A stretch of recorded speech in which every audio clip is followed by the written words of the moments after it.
எப்போது இந்த லைலத்துல் கத்ருடைய இரவு? எப்போது?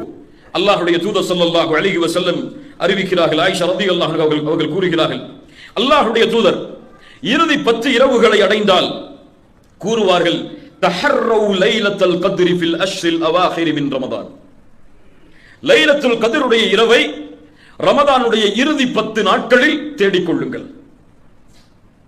நபி மிஸ்கீன், நாம் எல்லாம் ஏழைகள், அவ்வளவு எம்மால் தியாகத்தை செய்வதற்கு முடியாது.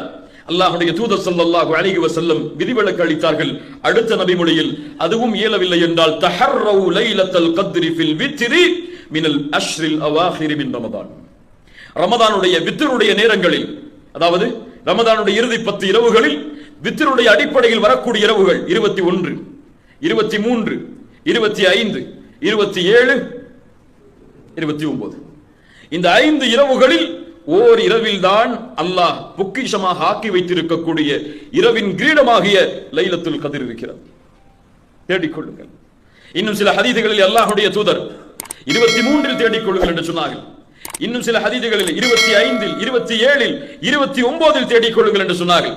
இன்னும் சில ஹதீதுகளில் 21 தேடிக்கொள்ளுங்கள் என்று சொன்னார்கள். ஒட்டுமொத்தமாக சேர்த்து பார்த்தால் இந்த இரவுடைய ஞானம் அல்லாஹ்வை தவிர வேறு யாருக்கும் தெரியாது. இந்த 5 இரவில் தான் அல்லாஹ் ரப்புல் ஆலமீன் அந்த லைலத்துல் கத்ருடைய இரவை அல்லாஹ் ரப்புல் ஆலமீன் வைத்திருக்கிறார். அல்லாஹ் அதை அடையக்கூடிய பாக்கியத்தை நமக்கு தருவானாக. என்ன அடையாளங்கள் இதற்கு? ஒருவன் லைலத்துல் கத்ருடைய இரவை அடைகிறான் என்பதை அவன் எப்படி அடையாளத்தை கொண்டு ஓரளவு முடிவு செய்ய முடியும்? அல்லாஹ்வுடைய தூதர் ஸல்லல்லாஹு அலைஹி வஸல்லம் சொன்னார்கள், லைலத்துல் கத்ருடைய இரவை நீங்கள் அடைந்தால், அல்லாஹ்வுடைய தூதருக்கு முன்னால் அந்த இரவை பற்றி பேசப்படுகிறது. அல்லாஹ்வுடைய தூதர் சொன்னார்கள், அந்த இரவில் சந்திரன் இருக்கும். ஒரு பவுலை பாதியாக வெட்டினால் எந்த அமைப்பில் இருக்குமோ, ஒரு பவுல் அதை பாதியாக வெட்டினால் எந்த அமைப்பில் இருக்குமோ அந்த அமைப்பில் அந்த இரவுடைய சந்திரன் இருக்கும். அல்லாஹ்வுடைய தூதர் ஸல்லல்லாஹு அலைஹி வஸல்லம் சொன்னார்கள், லைலத்துல் கத்ர், அந்த லைலத்துல் கத்ருடைய இரவு லேசான ஒரு இரவாக இருக்கும். வெளிச்சம் சூழ்ந்த முழுவதுமான வெளிச்சமான ஒரு இரவாக இருக்கும். அந்த நாளுடைய, அந்த லைலத்துல் கத்ருடைய நாள் அதிகமான வெப்பமானதாகவோ அதிகமாக குளிர்ச்சியானதாகவோ இருக்காது, நடுநிலையோடு இருக்கும். அந்த நேரத்திலே சூரியனுடைய, காலை நேரத்தின் சூரியனுடைய அந்த சிகப்பு நிறம் கொஞ்சம் கம்மியாக இருக்கும் என்று அல்லாஹ்வுடைய தூதர் ஸல்லல்லாஹு அலைஹி வஸல்லம் அவர்கள் சொன்னார்கள்.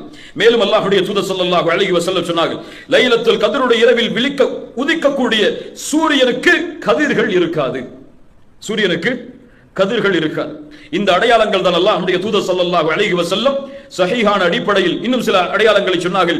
எரிகற்கள் அந்த இரவில் வீசப்படாது. ஷைத்தானை விரட்டுவதற்காக எரிகற்களை, எரி நட்சத்திரங்களை மலக்குகள் வீசுவார்கள். அது இந்த இரவில் வீசப்படாது என்று அல்லாஹ்வுடைய தூதர் ஸல்லல்லாஹு அலைஹி வஸல்லம் சஹீஹான ஹதீஸின் அடிப்படையில் சொன்னார்கள்.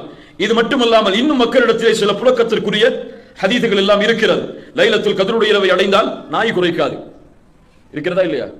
கேள்விப்பட்டிருக்கீங்களா இல்லையா? யார் அறிவித்த ஹதீஸுகள் இதெல்லாம்? அல்லாஹ்வுடைய தூதரா? மஅதல்லாஹ், இயாது பில்லாஹ். இதுவெல்லாம் பலகீனமான இட்டுக்கட்டப்பட்ட அறிவிப்புகள். இது மட்டும்தான் சஹீஹான ஹதீஸின் அடிப்படையில் அல்லாஹ்வுடைய தூதர் ஸல்லல்லாஹு அலைஹி வஸல்லம் லைலத்துல் கத்ருடைய இரவுக்கு கூறிய அடையாளங்களாகும்.